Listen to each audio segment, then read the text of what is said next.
충격적인 일이 벌어졌습니다. 미국에서 한국 기술자 300명이 단 하루 만에 집단 구금됐습니다. 수갑이 채워진 채 언론 앞에 세워진 장면은 전 세계를 경악하게 만들었습니다. 당국은 불법 취업 단속이라고 설명했지만 의문은 점점 커지고 있습니다.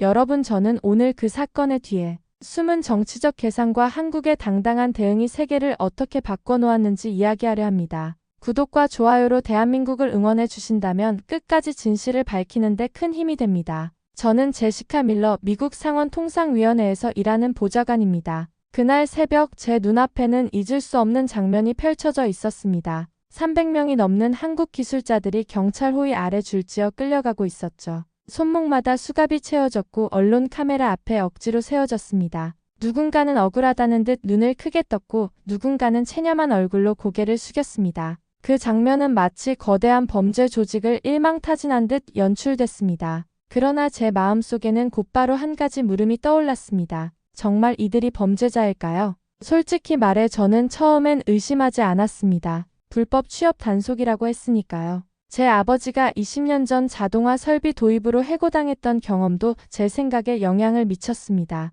그때부터 저는 외국 기술자들이 결국 미국인의 자리를 빼앗는다고 믿어왔습니다. 그래서 한국 기술자들이 붙잡혀 갔다는 소식을 들었을 때 당연한 결과라고 여겼습니다. 하지만 이번만큼은 무언가 달랐습니다. 호텔 방에서 TV를 켰을 때 기자의 목소리가 귓가를 때렸습니다. 미국에서 한국 기술자 300명이 단 하루 만에 집단 구금됐습니다. 수갑이 채워진 채 언론 앞에 세워진 장면은 전 세계를 충격에 빠뜨렸습니다. 저는 리모컨을 내려놓은 채 화면을 응시했습니다. 다른 불법 체류자들이 수없이 많은데 왜 하필 이들이었을까요? 그리고 왜 굳이 언론을 불러 공개적으로 망신을 주려 했을까요? 며칠 뒤 저는 조지아주에 있는 공장을 직접 찾았습니다. 현대차와 LG가 함께 세우던 전기차 배터리 공장이었죠. 하지만 현장은 텅 비어 있었습니다. 주차장에는 인적이 드물었고 안으로 들어서자 거대한 기계들이 멈춘 채 서 있었습니다. 정상이라면 굉음을 내며 돌아가야 할 설비들이 고요히 서 있는 모습은 너무나 이질적으로 다가왔습니다. 수천억이 투입된 공장이 숨조차 쉬지 못한다는 건 단순한 단속 이상의 무언가가 작용하고 있다는 신호처럼 느껴졌습니다. 저는 그 자리에서 또 하나의 질문을 떠올렸습니다. 정말 이번 사건은 불법 취업 단속일 뿐이었을까요? 아니면 우리가 아직 알지 못하는 정치적 계산이 숨어 있는 걸까요? 공장에서 돌아온 뒤 저는 곧장 자료실에 틀어박혔습니다. 이민당국 보도문부터 주정부 메모까지 한 장 한 장 넘겼어요. 공식 사유는 단순했습니다. 단기 비자로 입국해 현장에서 불법으로 일했다는 설명이었죠. 겉으로 보면 틀리지 않았습니다. 그런데 절차가 이상하네요. 비슷한 사례는 대개 귀국 조치로 끝났거든요. 이번처럼 수갑을 채우고 집단 구금으로 끌고 간 전례는 드뭅니다. 왜 이 정도 강도를 선택했을까요? 그날 저녁 TV를 켜니 앵커가 이렇게 말했습니다. 이번 단속은 법 집행의 일환이라며 당국은 정당성을 강조했다. 다만 공개 체포 장면은 과도했다는 지적이 제기된다. 저는 화면을 멈추고 메모를 덧댔습니다.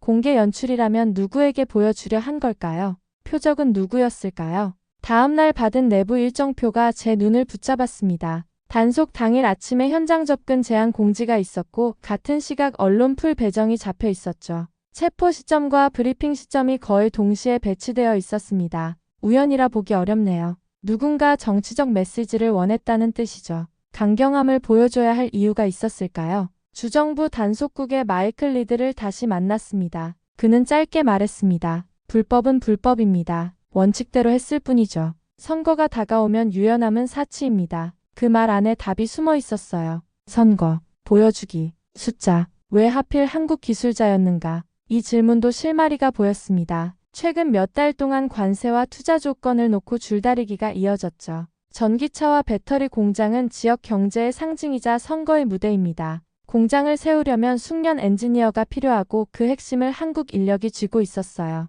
단속을 통해 메시지를 보내면 협상력과 선거 효과를 동시에 노릴 수 있겠죠. 실제로 문서 곳곳에 관세 협의보고 일정과 단속 브리핑 일정이 겹쳐 있었습니다. 줄을 당기면 어디가 아픈지 아는 사람들의 손길이 느껴졌습니다. 그렇다면 공개 체포는 왜였을까요? 법 집행만 목적이었다면 조용히 송환했을 겁니다. 카메라 앞 줄 세우기는 상징을 남기려는 선택이죠. 외국인에게 엄격하다, 법을 우선한다. 이런 문장을 화면으로 새기고 싶었던 걸까요? 하지만 그 장면은 동시에 다른 문장도 남겼습니다. 이 공장은 한국 기술자 없이 멈춘다. 그 사실을 전 세계가 보게 만든 셈이었죠. 저는 마지막 메모를 적었습니다. 공식 사유는 비자 위반이었다. 그러나 절차의 강도와 공개 연출, 선거 일정, 관세 협의와의 시간적 겹침은 우연으로 보기 어렵다. 표적은 영향력이 큰 산업과 협상 상대였고 선택지는 정치였다. 이제 남은 일은 하나였습니다. 제 추정이 사실인지 현장에서 확인하는 것.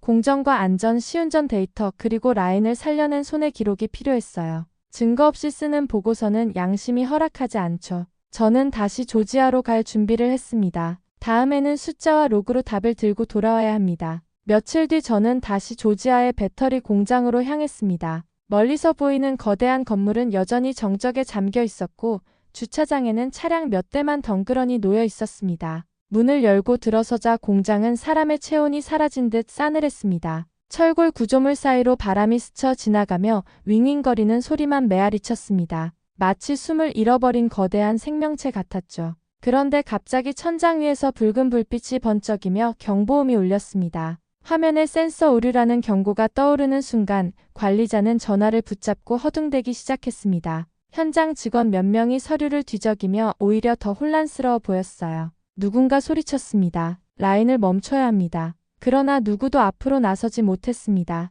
그때 한 남자가 조용히 기계 앞으로 다가갔습니다. 안전모에는 박현수 엔지니어라는 이름표가 붙어 있었죠. 그는 침착하게 장갑을 끼고 배선을 살폈습니다. 케이블을 하나하나 눌러보며 눈으로 흐름을 따라갔습니다. 손끝은 흔들림이 없었고 그의 표정에는 자신감이 묻어났습니다. 불과 5분 만에 원인을 짚어내더니 소프트웨어 코드를 수정하고 연결을 재정렬했습니다. 10분이 채 지나지 않아 멈췄던 라인이 다시 돌아가기 시작했습니다. 경보음은 사라지고 설비는 정상적으로 작동했죠. 저는 숨조차 쉬지 못하며 그 장면을 지켜봤습니다. 불현듯 아버지의 공장이 떠올랐습니다. 자동화 설비가 고장났을 때 누구도 문제를 해결하지 못해 며칠씩 멈춰 섰던 기억. 그로 인해 수십 명이 하루아침에 일자리를 잃었던 아픈 과거. 하지만 여기서는 달랐습니다. 박현수의 손끝 하나로 수천만 달러의 손실이 막혔고 공장은 다시 살아났습니다. 호텔로 돌아와 TV를 켰을 때 앵커의 목소리가 흘러나왔습니다.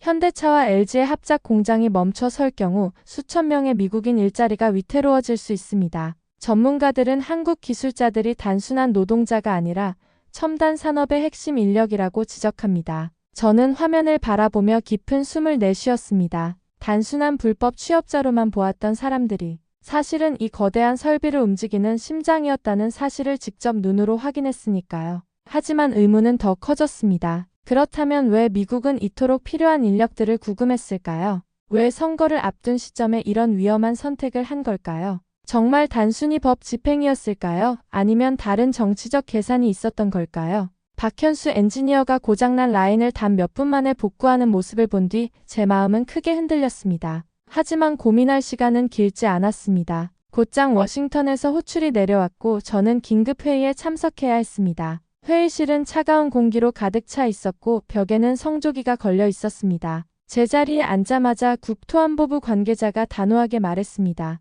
이번 단속은 시작일 뿐입니다. 불법 취업자에 대한 대대적인 조치가 이어질 겁니다. 그 말은 마치 경고처럼 들렸습니다. 저는 손에 쥔 펜을 놓치고 말았습니다. 제 눈앞에 그려진 건 수갑을 찬 한국 기술자들의 얼굴, 그리고 멈춰 선 공장의 기계들이었습니다. 그들이 없으면 미국의 제조업 전략 자체가 흔들릴 수 있다는 사실을 알게 된 지금 이 정책이 정말 합리적일까요? 그날 저녁 저는 또 다른 문서를 받았습니다. 트럼프 대통령의 선거 전략 보고서 일부였습니다. 거기엔 굵은 글씨로 이렇게 적혀 있었습니다. 미국인의 일자리를 지키기 위한 강력한 조치. 순간 저는 전율을 느꼈습니다. 혹시 이번 단속은 불법 취업자 단속이 아니라 선거용 정치쇼였던 건 아닐까요? 다음날 마이클 리드를 다시 만났습니다. 그는 제 눈을 똑바로 바라보며 말했습니다. 당신도 알잖습니까? 숫자가 필요합니다. 선거가 다가오면 보여줄 무언가가 있어야 하죠. 한국 기술자들은 상징입니다.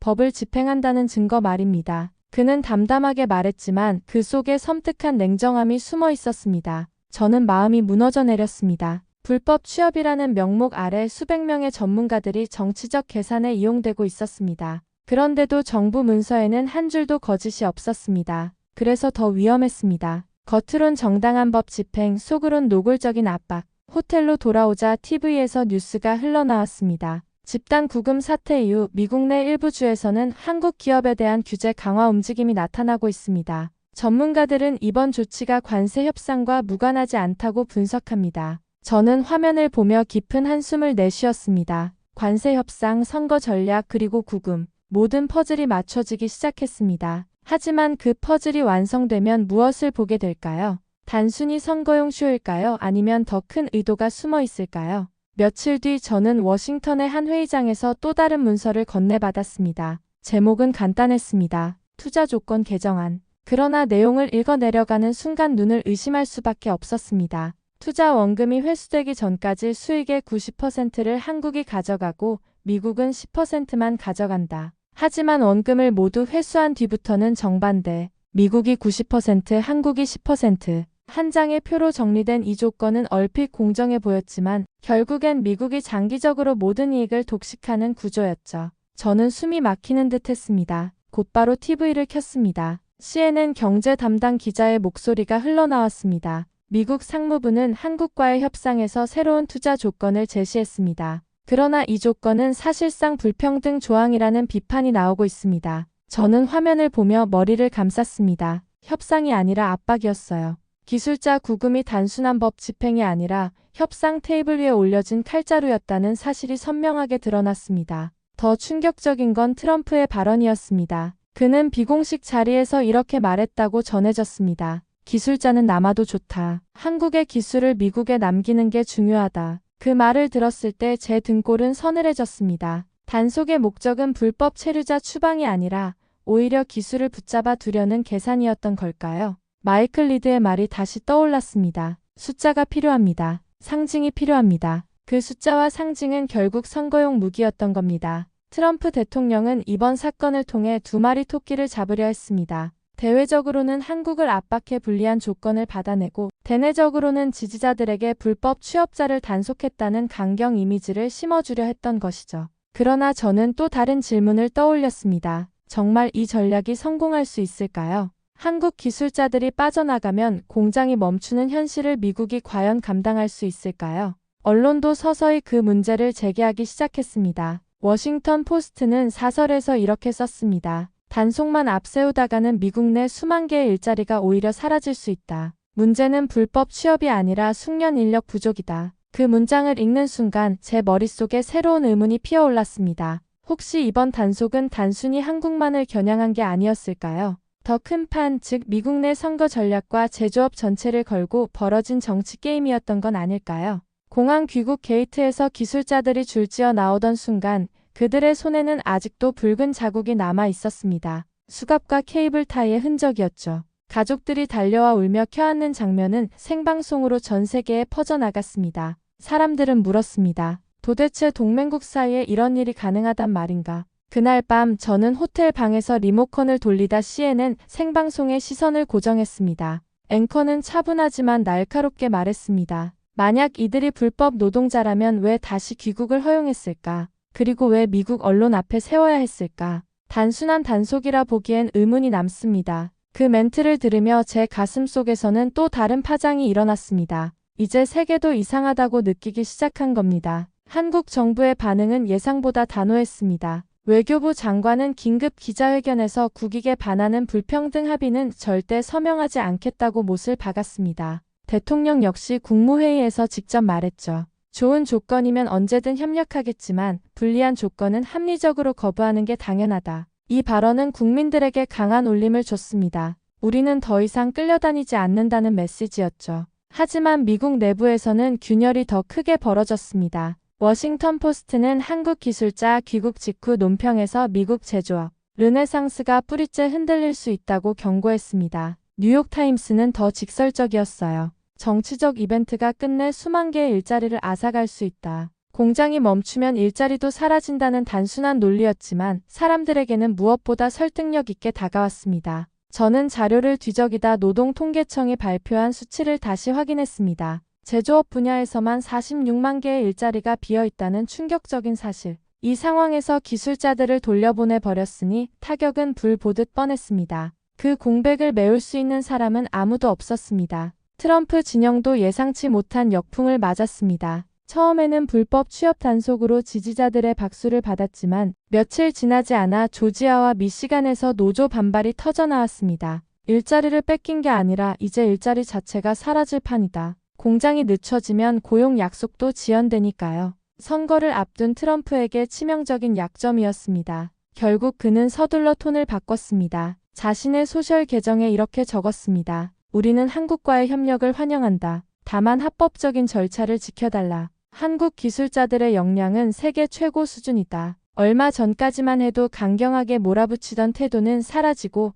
갑작스러운 찬사가 쏟아진 겁니다. 하지만 이미 너무 늦었습니다. 기술자 300명 가운데 영주권자를 제외한 모든 인원이 귀국을 택했으니까요. 일주일 동안 열악한 시설에서 굴욕을 겪은 사람들이 다시 미국 땅을 밟을 이유는 없었습니다. 이 순간 저는 확신했습니다. 트럼프의 정치적 계산은 완벽한 자충수가 되었다는 것을요. 며칠이 지나자 상황은 예상치 못한 방향으로 흘러갔습니다. 워싱턴발 외신들은 하나같이 한국 기술자들의 귀국 이후 벌어진 혼란을 집중 조명했습니다. 조지아주 전기차 배터리 공장 건설이 최소 2~3달 지연될 전망이다. 미시간과 오하이오 공장도 일정이 미뤄지면서 수천 개의 미국 일자리가 위태롭다. 제목만 봐도 사태의 심각성이 그대로 드러났습니다. 저는 뉴스를 들으며 문득 떠올렸습니다. 한국 기술자들이 단순한 노동자가 아니라 공정을 움직이는 심장 같은 존재라는 사실. 고전압 전류, 휘발성 화학물질, 자동화 로봇 설비. 이 모든 것은 매뉴얼만 보고 따라할 수 있는 일이 아니었습니다.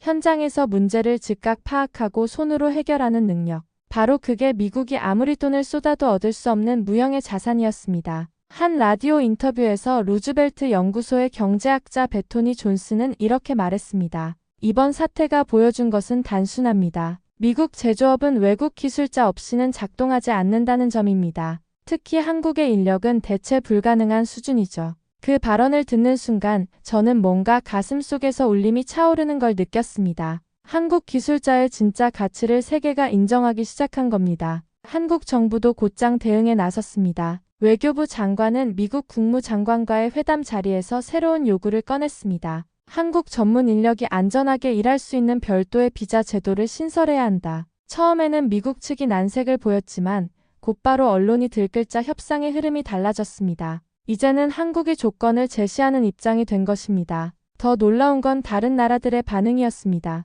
일본 언론은 사설에서 한국 기술자의 귀국으로 미국 내 혼란이 가중됐다. 이는 곧 일본 기업에도 위험 신호가 될 수 있다고 경고했습니다. 유럽 언론은 더 신랄했습니다. 트럼프 행정부의 무리한 단속이 결국 세계 공급망을 흔들고 있다. 미국 투자 계획을 재검토하는 기업들이 늘어나자 미국 경제계는 당혹감을 감추지 못했습니다. 한국 사회 안에서도 분위기는 달라졌습니다. 처음에는 분노와 상처뿐이었지만 이제는 자부심이 피어올랐습니다. 우리가 빠지면 세계 공장이 멈춘다는 사실이 증명됐기 때문이죠. 거리의 시민 인터뷰에서도 이런 말이 나왔습니다. 동맹국이라 믿었는데 배신당한 줄 알았어요. 그런데 이제 보니 우리 기술자들이 얼마나 중요한지 세계가 알게 된 것 같아 가슴이 벅찹니다. 저는 창밖을 내다보며 생각했습니다. 이번 사건은 단순한 외교 갈등이 아니었습니다. 한국 기술자의 위상이 세계 산업 질서 속에서 어디에 자리 잡고 있는지를 드러내는 시험대였던 겁니다. 트럼프의 압박은 오히려 한국의 가치를 더 높이는 결과를 낳았고 미국은 스스로 덫에 걸려든 셈이었습니다. 귀국한 기술자들은 하나같이 지쳐 보였지만 그들의 눈빛만큼은 더 단단해져 있었습니다. 마치 자신들의 존재 가치가 이제야 세상에 드러났다는 듯한 확신이 담겨 있었습니다. 수갑 자국은 남았지만 그 흔적은 오히려 훈장이 된 듯 보였습니다. 며칠 뒤 국내 언론사들은 일제히 사설을 내놓았습니다. 한국 기술자는 단순한 노동자가 아니다. 세계 산업의 심장을 움직이는 인재. 라는 표현이 헤드라인에 걸렸습니다. 시민들도 거리에 모여 손팻말을 들고 목소리를 높였습니다. 우리는 더 이상 을이 아니다. 한국 기술력은 당당히 세계의 주역이다. 저는 다시 TV를 켰습니다. 이번에는 미국 언론의 태도가 눈에 띄게 달라져 있었습니다. 폭스뉴스 앵커는 카메라를 향해 이렇게 말했습니다. 한국 기술자의 부재는 미국 내 수만 개의 일자리를 흔들었다. 그들은 단순히 외국인이 아니라 미국 경제의 파트너였다. 그 순간 저는 깨달았습니다. 이번 사건은 단순히 한 나라의 단속 사건이 아니라 세계가 한국 기술자를 바라보는 인식을 근본적으로 바꿔놓은 계기였다는 것을요. 더 놀라운 변화는 현장에서 일어난 작은 움직임이었습니다. 귀국한 기술자들 가운데 일부는 다시 연구소와 대학 강단에 섰습니다. 그들은 자신들이 겪은 경험을 후배들에게 생생하게 전하며 말했습니다. 어떤 상황에서도 주눅 들지 마라. 우리의 기술은 우리가 생각하는 것보다 훨씬 큰 힘을 가진다. 그 말에 학생들의 눈빛이 반짝였습니다. 미래를 향한 희망이 다시 이어진 겁니다. 국제사회에서도 파장은 계속됐습니다. 유럽의 한 경제연구소는 보고서를 통해 이렇게 결론을 내렸습니다. 한국 기술력은 단순한 산업적 자산이 아니라 세계 공급망을 안정시키는 핵심 동력이다. 일본, 독일, 프랑스 언론도 일제히 한국 기술자의 가치를 강조했습니다. 한국의 이름이 자랑스럽게 언급되는 순간이었죠. 저는 사건을 되짚으며 마음속으로 정리했습니다.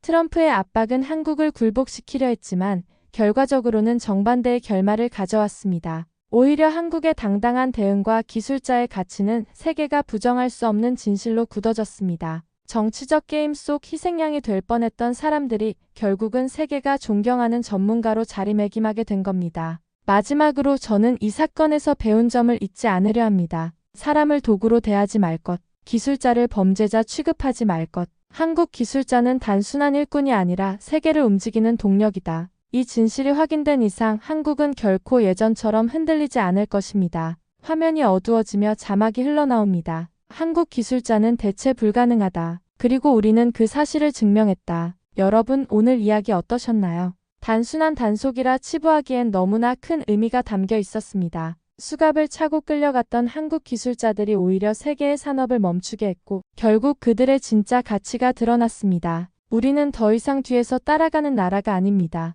세계가 필요로 하는 기술, 그것이 바로 한국의 힘입니다. 여러분은 이번 사건을 어떻게 보셨나요? 트럼프의 정치적 계산이었을까요? 아니면 세계가 한국 기술자의 힘을 새롭게 깨닫는 전환점이었을까요? 여러분의 생각을 댓글로 남겨주세요.